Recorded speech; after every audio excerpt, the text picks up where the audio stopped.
भरपूर चावल खा रहा था, लेकिन उसकी पत्नी एक कान खोदने की सलाई से चावल का एक एक दाना उठाकर खाने लगी। यह देखकर नोमान को बड़ा आश्चर्य हुआ। उसने मुस्कुराते हुए पूछा, प्यारी, क्या तुम्हारे मायके में इसी तरह खाना खाया जाता है? जितनी देर में तुमने 10-15 दाने खाए हैं, उतनी देर में तो मैं 2 थाल निपटा दूं। तुम गिन गिन कर क्यों खा रही हो? लेकिन उसकी पत्नी ने कोई उत्तर नहीं दिया। वह उसी तरह एक एक दाना उठाकर खाती रही। जब शीरमाल और बाकर खानी रोटियां आईं, तो उसने एक रोटी का बहुत ही छोटा सा टुकड़ा तोड़कर बड़े नखरे से मुंह में रखा। कुल मिलाकर उसने जितना खाया वह एक चिड़िया के पेट भरने को भी पर्याप्त नहीं था। नोमान को आश्चर्य हुआ, पर उसने सोचा कि यह पहली बार उसके साथ भोजन कर रही है, संकोच में होगी, या फिर शायद पहले ही कुछ खा चुकी है, इसलिए भूख नहीं है। लेकिन यह स्थिति दिन ब दिन दोहराई जाने लगी। पत्नी का यही व्यवहार देखकर नोमान सोच में पड़ गया। यह स्त्री इतना कम खाकर भी जीवित कैसे है, और ऊपर से इतनी स्वस्थ और हृष्ट पुष्ट भी। एक रात जब वे दोनों लेटे हुए थे, तब उसकी पत्नी ने यह सोचकर कि नोमान सो गया है, धीरे से उठी और घर से बाहर निकल गई। लेकिन नोमान जाग रहा था। वह चुपचाप उसके पीछे निकल पड़ा। रात शांत थी और चांदनी फैली हुई थी,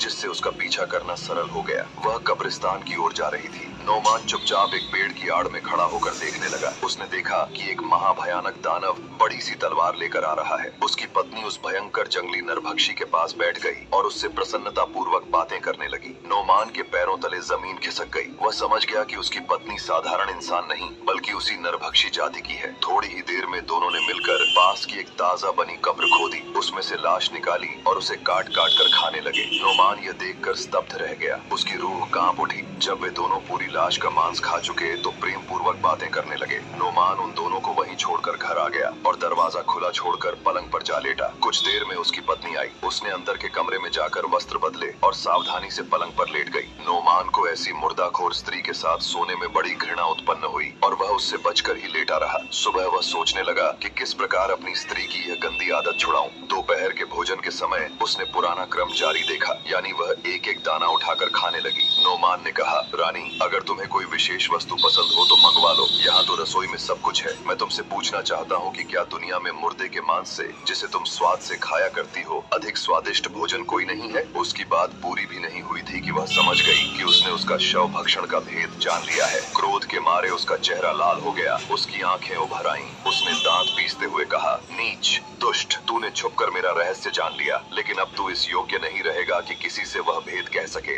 यह कहकर उसने एक मंत्र पढ़ा और कहा, कुत्ता बन जा। उसके इन शब्दों के साथ ही नोमान कुत्ता बन गया। वह एक लकड़ी उठाकर उसे मारने लगी। कुत्ता बना नोमान दर्द से चिल्लाता हुआ घर के बाहर भाग गया, ताकि उसकी पिटाई से बच सके। वह बाजार की एक दुकान में, जहां बकरी का मांस बिकता था, घुसकर एक कोने में छुप गया। दुकानदार को उस पर दया आ गई। वह उस समय भोजन कर रहा था। उसने रोटी का एक टुकड़ा उसे दिया। शाम को जब कसाई ने दुकान बंद की, तो वह नोमान को अपने घर ले गया। इसके बाद उसका नियम हो गया कि रात को उसे अपने घर में रखता और दिन में अपनी दुकान के सामने बिठा देता। एक दिन उस दुकान पर एक स्त्री आई। उसने सामान खरीदा और जब दाम चुकाने लगी, तो अच्छे सिक्कों के साथ एक खोटा सिक्का भी दे दिया। कसाई ने खोटा सिक्का लौटा दिया, लेकिन वो बहस करने लगी। तब कसाई बोला, तू मेरी बात नहीं मानती, इस सिक्के को तो मेरा कुत्ता भी पहचान लेगा। ये कहकर उसने नोमान को बुलाया। नोमान दौड़ कर आया। कसाई ने सारे सिक्के उसके सामने डाल दिए और कहा, इनमें से खोटा सिक्का पहचान कर दिखा। नोमान ने सूंघ कर खोटा सिक्का निकाल दिया। कसाई बहुत प्रसन्न हुआ। स्त्री को भी आश्चर्य हुआ और उसने सिक्का बदल दिया। कुछ ही दिनों में यह बात पूरे नगर में फैल गई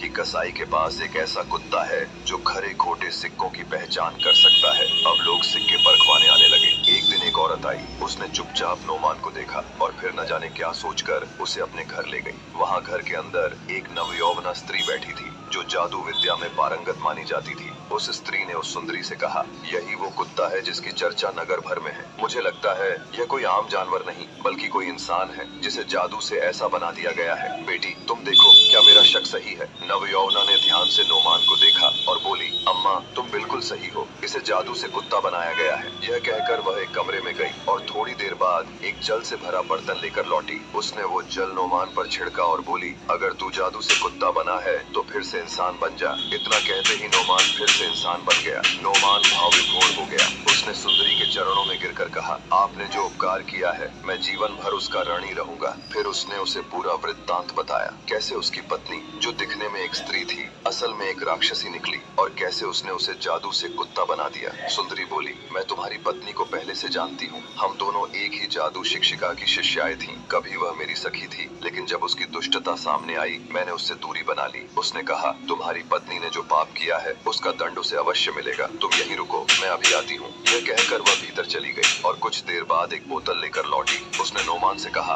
अब तुम अपने घर जाओ, इस बोतल को अलग मत करना और अपनी पत्नी की प्रतीक्षा करना। वह जल्दी ही घर आएगी। तुम्हें देखकर वह परेशान होगी और भागने की कोशिश करेगी। तुम इस बोतल का पानी उस पर छिड़क देना और वह मंत्र पढ़ देना जो मैं तुम्हें सिखा रही हूँ। इसके अलावा कुछ भी करने की जरूरत नहीं पड़ेगी। तुम इसी से मेरे जादू का कमाल देखोगे। नोमान ने मंत्र अच्छी तरह याद करके अपने घर की राह ली। सब कुछ वैसा ही हुआ जैसा सुंदरी ने कहा था। उसकी पत्नी शीघ्र ही लौट आई और नोमान को देखकर घबरा गई। वह भागने लगी। नोमान ने तुरंत ही बोतल का पानी उस पर छिड़का और मंत्र पढ़ दिया। जल पड़ते ही वह मंत्र के प्रभाव से जलने लगी और थोड़ी ही देर में राख बन गई। इसके बाद नोमान ने मंत्री को आदेश दिया कि उसकी सवारी तैयार की जाए। वह एक अच्छे घोड़े पर सवार होकर फिर उसी सुंदरी के पास पहुंचा और बोला, आपने मुझे फिर से मनुष्य देख लिया, इसलिए मैं खुद को सौंपने आया हूँ। मैं चाहता हूँ कि आप मेरी पत्नी बने और हमारे साथ सजीवन जिएं। सुंदरी भी उससे विवाह के लिए तैयार हो गई। बड़ी धूमधाम से दोनों का विवाह संपन्न हुआ और वे दोनों आनंद पूर्वक रहने लगे। इस तरह इस कहानी का एक सुख